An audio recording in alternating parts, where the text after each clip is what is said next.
இந்த ரிப்பேர் ரகசியங்களை ரிப்பேர் மாஸ்டர்கள் உங்களுக்கு சொல்லவே மாட்டாங்க. இத தெரிஞ்சுக்கிட்டா இனிமேல் உங்களுக்கு நஷ்டமாகாது. ரெஞ்ச் சைஸ் நட்டுக்கு ரொம்ப சின்னதா இருந்தா ஒரு நீளமான போல்ட்ல 2 வாஷர் போடுங்க. அப்புறம் அதுல ஒரு நட்டை திருகுங்க. இப்போ நீங்க வெவ்வேறு நட்டுகளுக்கு தகுந்த மாதிரி அட்ஜஸ்ட் பண்ணிக்கலாம். வீல் நட்டை கழட்ட முடியாம ரொம்ப டைட்டா இருக்கா, ஒரு ஜாக்கோட சக்தியை யூஸ் பண்ணி பாருங்க. அத கொஞ்சம் கொஞ்சமா மேல தூக்குனா நட்டு தனியா வந்துடும். ஒரு பைப் ஜாயிண்ட ரெஞ்ச் வச்சு கழட்ட முடியலையா, 2 ரெஞ்ச் அந்த ஜாயிண்ட்டுக்கு மேல குறுக்கு வாட்டுல வைங்க. அப்புறம் கிடைமட்டமா இருக்கிற ரெஞ்ச தள்ளி அதை கழட்டிடுங்க. ஒரு பீர் பாட்டில் மூடிய தட்டி தட்டையாக்குங்க. நடுவுல 2 கீறல் போடுங்க. அதுல ஒரு கேபிள் டை போட்டு அத சுவரோட வாட்டைக்குள்ள வைங்க. இப்போ அந்த டைய பயன்படுத்தி பைப்புகளை சரி செய்யலாம். ரெஞ்ச்ல இருந்து ஸ்க்ரூ அடிக்கடி நழுவுதா, இன்னொரு ஸ்க்ரூவை ரெஞ்ச் நடுவுல வச்சு டேப் போட்டு ஒட்டிடுங்க. இப்போ ஸ்க்ரூவை இன்னும் வேகமாகவும் சுலபமாகவும் டைட் பண்ணலாம். ஒரு பிளாஸ்டிக் பாட்டில் மூடியில செவ்வக வடிவுல ஒரு ஓட்ட போடுங்க.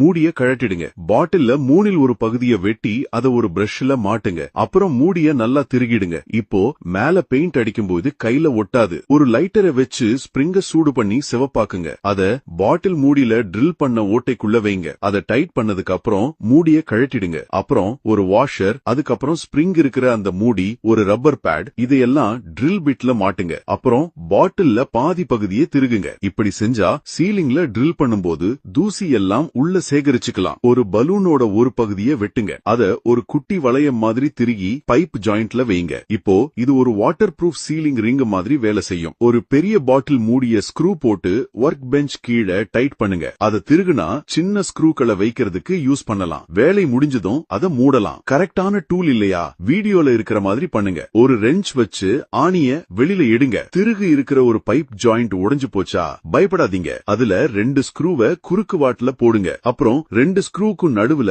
ஒரு ஸ்க்ரூ டிரைவரை வைங்க. ஸ்க்ரூ டிரைவரை திருகுனா உள்ள இருக்கிற உடைந்த பைப்பு தானா வெளியில வந்துடும். இன்னும் நிறைய டிப்ஸ்களுக்கு என்னை ஃபாலோ பண்ணுங்க.